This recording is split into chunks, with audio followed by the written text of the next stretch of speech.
नमस्ते। आज का शब्द है आत्मग्लानि, गिल्टी। दोस्तों, आज मैं अपने विचारों को आपके समक्ष प्रस्तुत कर रहा हूं। ये विचार ऐसे साथियों के लिए है, वैसे साथियों के लिए है जो अपने लाइफ में किसी न किसी कमी के वजह से गिल्टी फील करते हैं, आत्मग्लानि महसूस करते हैं। जैसे कोई भाई अभी दुकानदार है, दुकानदारी कर रहा है, वो अपने घरेलू परिस्थितियों के कारण अथवा परिस्थिति किसी भी तरह की हो सकती है, कुछ भी कारण हो सकता है, उसने पढ़ाई नहीं करी, मात्र 7वीं 8वीं कक्षा तक ही पढ़ी उसने, या उससे भी कम, मतलब मिला जुलाकर उसने स्कूल लिविंग सर्टिफिकेट नहीं ली, अर्थात बोर्ड का एग्जाम पास नहीं किया, जिसे मैट्रिक कहते हैं, एसएलसी कहते हैं, मतलब 10वीं के बोर्ड का भी उसने सर्टिफिकेट नहीं लिया क्योंकि पढ़ाई नहीं।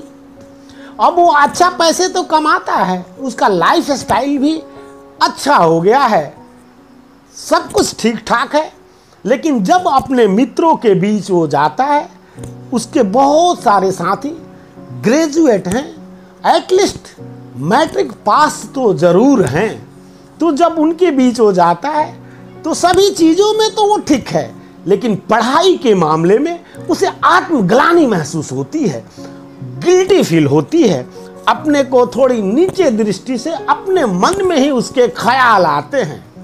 मैं वैसे दोस्तों को, ये तो एक एग्जाम्पल है, कारण कुछ भी हो सकता है, अथवा आप पढ़े लिखे भी हो सकते हैं, आपके पास पैसे की कमी, तो आपको गिल्टी फील होती है और आप किसी के पछलग्गू हो जाते हैं। बहुत सारी, सिर्फ पढ़ाई की बात नहीं है, ये भी एक कमी ही है कि आप पढ़े लिखे हैं, आप ठीक ठाक हैं, लेकिन एक आर्थिक स्थिति आपकी दयनीय है, खराब है, तो आप किसी अनपढ़ गंवार सेठ के पीछे पड़ जाते हैं और उसके पिछलग्गू बन जाते हैं, ये भी एक कमी है। और वैसे इस पर भी आपको कभी ना कभी आत्मग्लानि तो महसूस होती ही होगी कि अरे यार, मैं कहाँ पढ़ा लिखा और इसका पिछलग्गू बन गया हूँ। तो बहुत सारी बातें हैं, या जिन बंधु को खेलने में रुचि नहीं है और उसके साथ ही खेलते हैं, तो सोचता है यार मैं कैसे घर में जन्म ले लिया, मुझे तो कुछ खेलने ही नहीं आता, या हमारे घर वालों ने ऐसा माहौल नहीं हुआ कि मैं कुछ खेल पाऊँ, क्रिकेट, फुटबॉल इत्यादि वगैरह वगैरह। तो इस तरह से कुछ कमियां रह जाती हैं। किसी को घूमने का, कहीं घूमा नहीं, उसके साथी सभी जगह घूम चुके हैं, अच्छे खासे पैसे वाले के बच्चे हैं वो। तो इस तरह की कमी किसी भी तरह की हो सकती है, सिर्फ पढ़ाई लिखाई नहीं, किसी भी की तरह की कमी हो सकती है, लेकिन यहाँ खासा ध्यान पढ़ाई के ऊपर है। पढ़ाई आपको ज्ञान अर्जित करने का साधन है, जिससे आप जानकारी प्राप्त करते हैं, और जब आप जानकार हो जाते हैं तो दुर्गम से दुर्गम, मुश्किल से मुश्किल स्थिति को भी आप बखूबी खूबसूरती से हैंडल कर देते हैं। तो जानकारी आपके जीवन को जीने के लिए सबसे उत्तम अस्त्र है। ऐसे मान लीजिए, जानकारी आपके जीवन का मेरुदंड है। ये बातें समझ गए तो आपका जीवन सुख के सागर में बदल जाएगा। तो गिल्टी फील होने की बात मैं कर रहा था। साथियों, अधिकांश लोग ऐसे नहीं हैं जो डिग्री प्राप्त हो, जो डिस्टिंक्शन होल्डर हो, जो टॉपर हो, जो फर्स्ट क्लास किए हों। गिने चुने हैं जो जागरूक होते हैं, जो सिंसियर होते हैं, वो जरूर कर जाते हैं, और जो थोड़ी लापरवाह होते हैं वो नहीं कर पाते।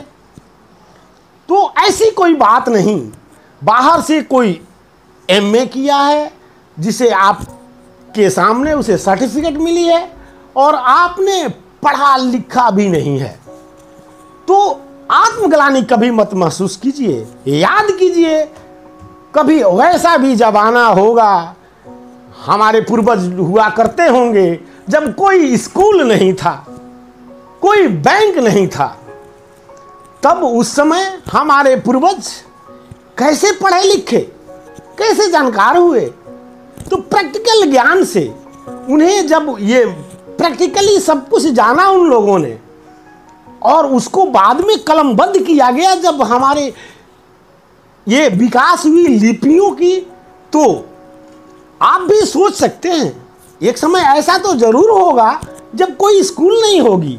तो ये सब तो हम लोगों ने क्रिएट किया है कि हमारे जनरेशन को आसान हो जाए। उन्हें काफ़ी समय लगा कुछ जानने में और उन्होंने अपने जानकारी को शेयर कर दिया। शेयर यही पढ़ाई लिखाई है, जिससे हम बहुत कम समय में ही बहुत कुछ जान जाते हैं। नहीं तो प्रैक्टिकली हम जानना चाहें तो काफ़ी वक्त लग जाएगा। एक छोटे से चीज़ को भी जानने में हमारा उम्र कम पड़ जाएगा।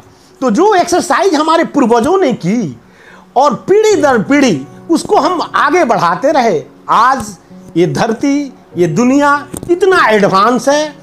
ये लाखों सालों का अगर धरती का अस्तित्व है तो लाखों सालों के हमारे पूर्वजों के प्रयास का नतीजा है, जो इतने एडवांस दुनिया में हम आज जी रहे हैं। इसलिए अपने पूर्वजों को हमेशा नमन करिए। हम तो कुछ भी नहीं हैं, वो महारथी थे। तो दोस्तों, कोई स्कूल नहीं था, फिर क्या हमारे पूर्वज कम थे? नहीं। तो पढ़ाई लिखाई का सवाल जहां तक है, आप किसी के विचारों को जो कागजबद्ध किया गया है उसको आप पढ़ लेते हैं, वो किसी और के विचार हैं, राइटर के विचार हैं। ठीक है, उन्होंने जो अनुभव की वो बातें लिख दी, जिसको आप पढ़कर उस चीज को जान जाते हैं। लेकिन अभी 21वीं शताब्दी में क्या वही स्थिति है? नहीं। तो आप प्रैक्टिकली जब जानते हैं तो पता चलता है कि कुछ चेंज भी तो हुआ है। तो फिर इस तरह से आपके ज्ञान में इजाफा होता है। आपका खुद का प्रैक्टिकल जो आप करते हैं वो उससे बेहतर ज्ञान देने का और कोई जरिया नहीं है, और उस ज्ञान को कोई काटने वाला गुरु भी इस दुनिया में नहीं है। तो प्रैक्टिकली अनुभव सबसे बड़ा ज्ञान है। और ये हमारा समय कम लगे, हम कम समय में बहुत कुछ जान लें, ये हमारे पूर्वजों की अभिलाषा थी, जिन्होंने मशक्कत कर कर हमको यहाँ तक पहुँचाया और हम निरंतर इसको आगे बढ़ा रहे हैं। तो दोस्तों, गिल्टी फील होने की बात, बाहर से उसने एमए की हो, ग्रेजुएशन की हो, चाहे जो भी डिग्रियां ली हो, या टॉपर ही क्यों ना हो, डिस्टिंक्शन होल्डर ही क्यों ना हो, लेकिन कोई पढ़ा लिखा भी नहीं है तो बाहर देखने में वो टॉपर हो सकता है, आप फेलियर हो सकते हैं, लेकिन आपके भीतर वही ताकत, उतनी ही ताकत है जितने उस टॉपर के हैं। अंदर से हम सब एक समान हैं, बस अंदर घुसने की जरूरत है। जब आप अपने अंदर पहुंचेंगे, जब आप अपने खजानों पे पहुंचेंगे, जब आप अपने शक्तियों को जानेंगे, तब आपको एहसास होगा, अरे नहीं पढ़े तो क्या हुआ, बिना पढ़े भी हम बहुत कुछ कर सकते हैं, इस समाज को बहुत कुछ दे सकते हैं, या पढ़ भी सकते हैं। हमारे पास तो टाइम इतना हो ही बच ही जाते हैं जो हम व्यर्थ में उसका दुरुपयोग कर देते हैं। तो जो पढ़े लिखे भाई नहीं हैं, वो भी 10-15 मिनट शुरू करें पढ़ने की, तो वो भी एक, ये जो गिल्टी उनकी है वो खत्म हो जाती है। और ख्याल करिए, ध्यान रखिए, भगवान महावीर ने कहा है, जो अपने को हीन भावना से देखता है, अपने में आत्मग्लानि महसूस करता है, वही दुनिया का सबसे बड़ा पाप है और कुछ नहीं। तो अपने को हीन भावना से देखना बंद कीजिए।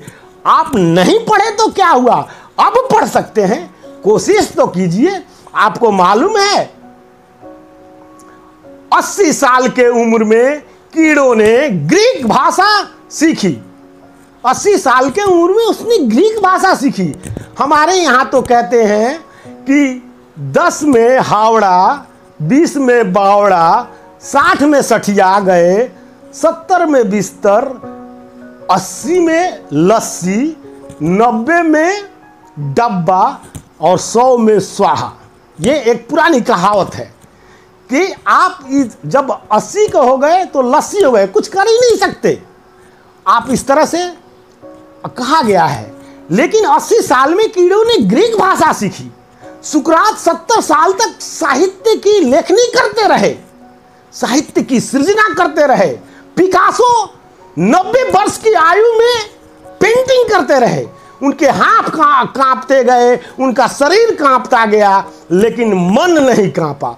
तो ये आपके सामने उदाहरण है जिसके चित्र को आप देखते हैं। संसार के सबसे बड़े पेंटिंग करता में वो आते हैं। पिकासो को महापुरुष कहा जाता है और उन्होंने 90 वर्ष की उम्र में, सुकरात के बारे में तो आप जानते ही हैं, 70 साल में साहित्य की लेखनी करते थे। तो इस तरह से आप नहीं जानते वो बुरी बात नहीं है, आप जानना चाहें ये सबसे अच्छी बात है। और कोशिश करें तो आपकी कोई भी कमी आसानी से चुटकियों में हल हो सकती हैं। इसलिए गिल्टी फील करना बंद कीजिए। आत्मग्लानि करना ही अधर्म है। अपने आप को तो जानकारी नहीं थी, आप देखा देखी बाहरी नौटंकियों को कोई भी आकर्षित हो जाता है, मैं भी हो जाता हूँ, आप भी सब हो जाते हैं, हमारा फितरत है। इसलिए अपने कमी को पहचानिए और उसको दूर करने का मंत्र आपके भीतर है। उसको दूर कैसे किया जाए, कैसे पढ़ा जाए, कैसे जानकार हुआ जाए, कैसे किसी पॉइंट से को ठीक किया जाए, बस समय का सही सदुपयोग। पहले तो आपको स्वीकार करना पड़ेगा कि आप में ये कमियां हैं, और जब आप स्वीकार करेंगे तो निश्चित रूप से वो आप दूर करना भी चाहेंगे। और ये कब आपके ऊपर निर्भर करता है, जब आप में एक जोश हो, आप में एक जुनून हो कि मुझे इस कमी को दूर कर देना है। तो निश्चित रूप से आप जिन दोस्तों के कारण खुद को ग्लानि महसूस करते थे, उन दोस्तों में तो हीरो बनेंगे ही बनेंगे, दूसरों के लिए भी उदाहरण बन जाएंगे। मनोज उपाध्याय को सब्सक्राइब अवश्य करें। दे मुझे विदा, खुश रहें, मस्त रहें, स्वस्थ रहें। धन्यवाद साथियों।